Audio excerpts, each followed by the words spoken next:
Hello everyone, and thank you for joining Robotics us on the CS Robotics YouTube CS channel. YouTube Today channel. I'd like to go over how you can use Robotics' free software, free Dynamixel software, Wizard Dynamixel 2.0, Wizard to 2.0 troubleshoot shutdown status in your Dynamixels, as well as perform a self-troubleshooting using the functions in the software. So to begin, we're going to need to connect to our Dynamixel, and to connect to your Dynamixel, the first thing in the software that we want to do is set up where you are scanning to connect. So we're going to select Options, and you're going to confirm that you're scanning the correct port, as well as the correct baud rate and protocol of your Dynamixels. To find out more about baud rate and protocol, feel free to visit the links in the description of this video. So here we've confirmed that we're searching on the correct settings. We're going to click OK, and now we can click Scan. Now we can click the scan.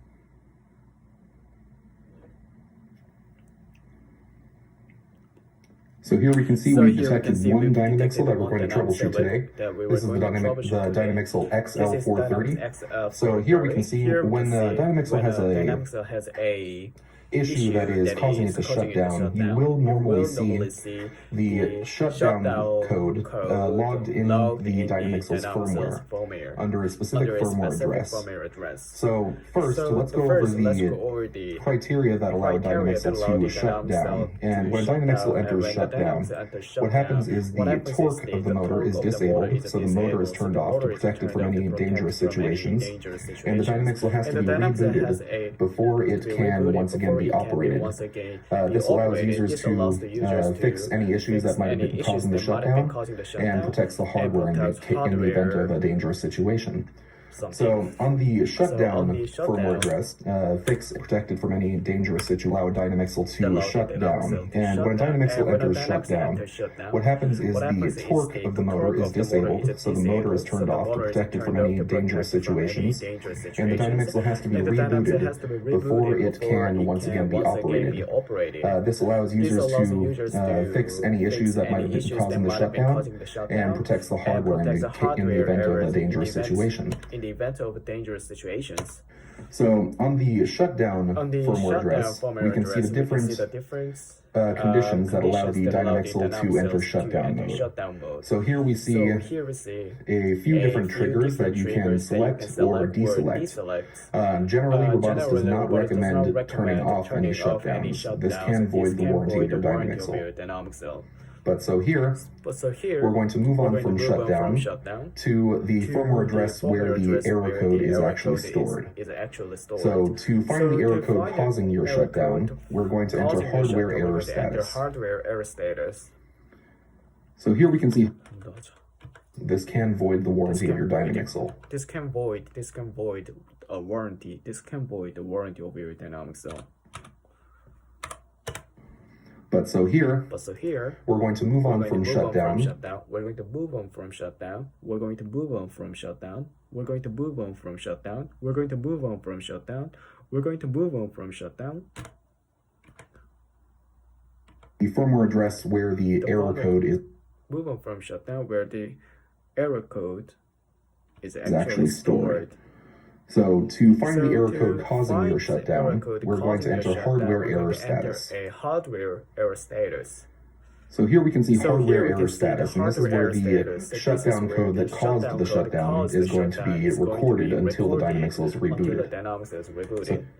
So here we can see hardware error status, and this is where the shutdown code that caused the shutdown is going to be recorded until the Dynamixel is rebooted. So here we can see hardware error status, decimal value of 1.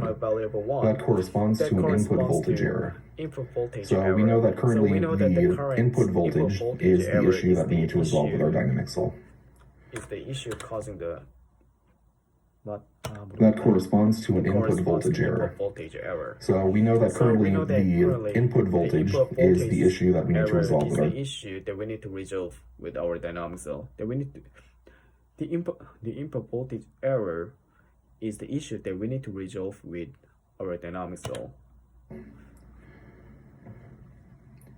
Once you've identified the cause of your shutdown, you can work to correct the shutdown, or you can also perform additional troubleshooting using the Dynamixel. Using the Dynamixel Wizard 2.0 software by using the self-troubleshooting function. So to use self-troubleshooting, we're going to go into software to tools. To use the self-troubleshooting, we're going to this software. We're going to this software to the tools. And click self-diagnosis. So to use self-troubleshooting, we're going to go into software to tools. And click self-diagnosis using the self-troubleshooting function. So to use self-troubleshooting, we're going to go into software to tools. We're going to go into software to tools. We're going to go into software to tools. We're going to software to tools. We're going to software to tools. And click self-diagnosis. So here you'll see the warning. The software recommends that the Dynamixel not be installed or attached to any fixtures because the self-diagnosis will make Dynamixel move. Furthermore, you want to confirm that only one Dynamixel is connected during any diagnosis. Then you can click yes to start the diagnosis. First, you'll confirm the name and firmware version of your Dynamixel. The model name and firmware version of Dynamixel. We're going to click yes.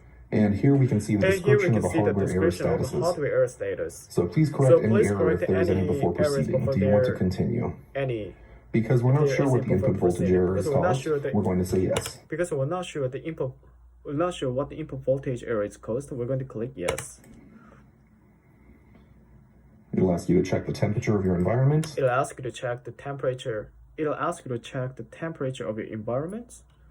As well as the voltage being supplied to the Dynamixel. As well as the voltage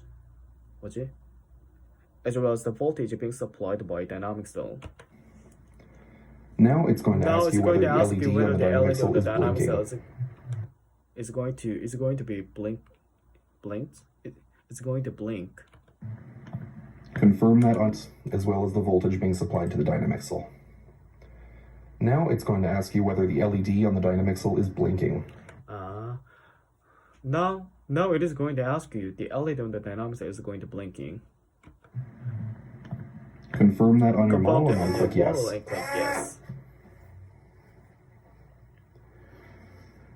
Now the software is going to check the homing of the Dynamixel. It's going to ask you whether the horn output is currently located at the top middle of the Dynamixel, which is 12 o'clock. You can check this by looking for either a small detent on the horn or a small... You can check this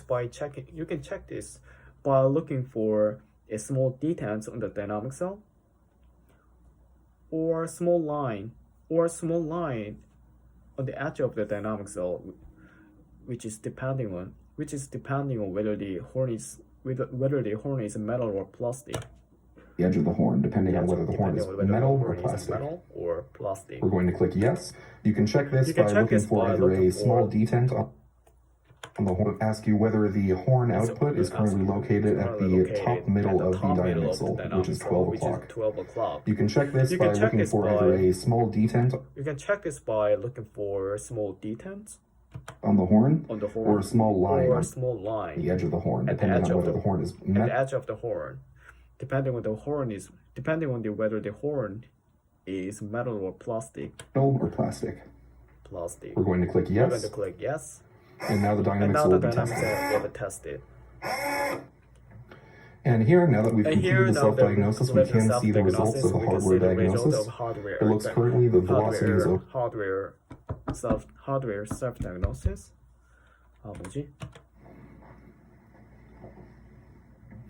And here, now that we've completed the self-diagnosis, we can see the results of the hardware diagnosis. It looks currently the velocity is over specification due to the input voltage being over recommended value. Due to the input voltage being over recommended value. So once you have the results of your shutdown and self-diagnosis results, you can go ahead and fix the issues or continue with service for your Dynamixel. Thank you for joining us today, and please feel free to like and subscribe to the Robotics. Feel free to like and subscribe. Feel free to like and subscribe. CS YouTube channel Shares YouTube for more content on how to use dynamic and how cells. to use dynamic cells.